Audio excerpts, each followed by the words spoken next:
सारी सीटें भारतीय जनता पार्टी चुनाव जीती है और हारे कौन कौन है ये विषय समझने की बात है। सतना से विधानसभा चुनाव गणेश सिंह पटेल हारे हैं, जो कि सांसद भी हैं 20 सालों से। सतना में छोटा योगी बनकर उभरे योगेश ताम्रकार भी चाहते हैं कि उन्हें टिकट मिल जाए, वो भी सांसद का चुनाव लड़े। शीर्षक नेताओं के खास बताते हुए टिकट की दावेदारी। नमस्कार, मैं उमेश गौतम, समग्र प्रदेश समाचार से। आइए आज बात करते हैं सतना लोकसभा चुनाव। लोकसभा चुनाव के बिगुल बज गए हैं और सारी पार्टियां अपने अपने कैंडिडेटों को, अपने अपने कार्यकर्ताओं को मैदान में उतार चुकी हैं। आपको सतना लोकसभा की बात करते हैं। सतना लोकसभा में कैसे और कितने और किस तरह के प्रत्याशी हैं और कौन जीतेगा चुनाव, इस पे आज चर्चा करते हैं। हालांकि हम बहुत जल्द आपको बताएंगे सतना से कौन जीतेगा चुनाव। अब हमारा मंथन यह है कि सतना में कई तरह के नेता जो है चुनाव मैदान में है। जहां सतना के विधानसभा चुनावों में सतना से 2 सीटें छोड़कर और सारी सीटें भारतीय जनता पार्टी चुनाव जीती है और हारे कौन कौन है ये विषय समझने की बात है। सतना से विधानसभा चुनाव गणेश सिंह पटेल हारे हैं, जो कि सांसद भी हैं 20 सालों से। वहीं अमरपाटन से राम खिलावन पटेल चुनाव हारे हैं, जो मंत्री भी रहे हैं। अब आप समझ सकते हैं कि जो दोनों पदाधिकारी हैं सतना से भारतीय जनता पार्टी के विधानसभा चुनाव में दोनों हारे। बाकी सारी सीटें भारतीय जनता पार्टी जीत चुकी है। इससे भारतीय जनता पार्टी के हौसले बढ़े हुए हैं। इसी बात को लेकर बहुत सारे नेता भारतीय जनता पार्टी से टिकट की उम्मीद लगाए बैठे हैं। अब आपको बता दें कि सतना में किस तरह के और कितने नेता और किस तरह से अपने अपने प्रचार प्रसार में लगे हुए हैं। आपको बता दें कि एक नेताओं की एक नई फसल उगी है। मैंने उनको दीवार छाप नेता का नाम दिया है। आप देखेंगे जिस गली मोहल्ले से निकलेंगे एक नेताजी का नाम लिखा मिलेगा, बैनर बना मिलेगा, पोस्टर बना। भले ही वो जनता के बीच कभी ना गए हो, जनता उन्हें बिल्कुल ना पहचानती हो, पर दीवार में अपना नाम लगा के अपने शीर्षस्थ नेताओं को ये साबित करना चाहते हैं कि हम भी चुनाव मैदान में तैयारी से डटे हुए।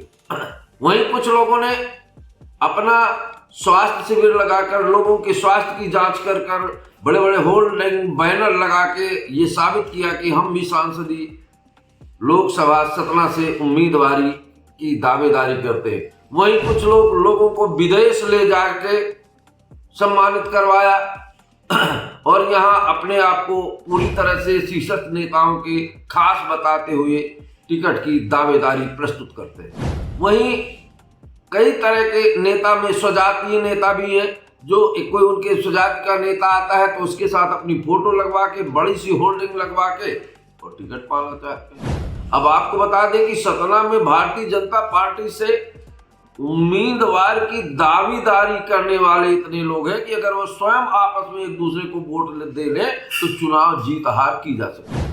वहीं गणेश सिंह के चुनाव हारने के बाद लोगों के मन में ये सवाल है कि उनको टिकट नहीं मिली तो हम होंगे, पर चुनाव बड़ा कठिन है। कौन जीतेगा चुनाव, ये बड़ा कठिन विषय है। वहीं सतना में छोटा योगी बनकर उभरे योगेश ताम्रकार भी चाहते हैं कि उन्हें टिकट मिल जाए, वो भी सांसद का चुनाव लड़े। हो भी सकता है वर्तमान में जिसने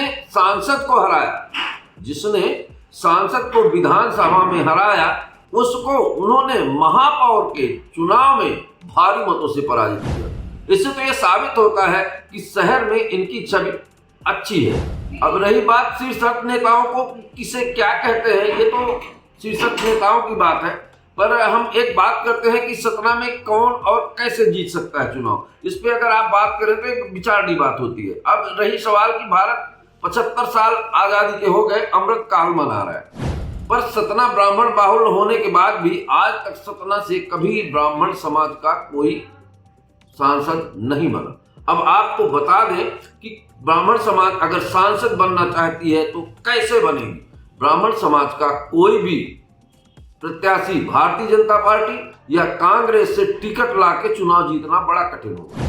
विगत दिनों में हालांकि भारतीय जनता पार्टी ने कभी ब्राह्मण समाज पर विश्वास नहीं जताया, पर कांग्रेस ने राजा राम त्रिपाठी पर विश्वास जताया था, वो बुरी तरह से हार हुई, क्योंकि ब्राह्मण और अन्य जातियां ओबीसी दलित को वोट तो दे सकती हैं, पर ओबीसी और दलित इन ब्राह्मणों को, सवर्णों को वोट नहीं देती, ये बिल्कुल निश्चित है। अगर ब्राह्मण कैंडिडेट जीत सकता है तो वो बीएसपी से जीत सकता है। उसका कारण है कि बीएसपी के वोटर कट्टर रहते हैं और ब्राह्मण वोटर उसको अगर सपोर्ट कर देंगे, तो अगर कभी सतना से कोई सांसद जीतेगा तो बीएसपी से अगर ब्राह्मण खड़ा होगा तभी सतना से ब्राह्मण सांसद पद जीत सकता है। अब अपने अपने विचार हैं। सतना में कई तरह के नेता, दीवार छाप नेता, होल्डिंग छाप नेता और कई तरह के नेता हैं। बस अब जनता को ये पूछना है कि उन्हें नेता कैसा चाहिए। मैं जनता से भी एक सवाल करूंगा कि किसी नेता को भ्रष्टाचारी कहना, घूसखोर कहना, ये बिल्कुल गलत है। जनता खुद सोचे, मंथन करे कि आज वोट डालने के हकदार है, उन्हें कैसा नेता चाहिए। अगर किसी को ये पता है कि मुझे कैसा नेता चाहिए तो कमेंट्स बॉक्स में आके जरूर मुझे बताएं, मैं उसका साथ दूंगा। मैं उमेश गौतम, समग्र प्रदेश समाचार।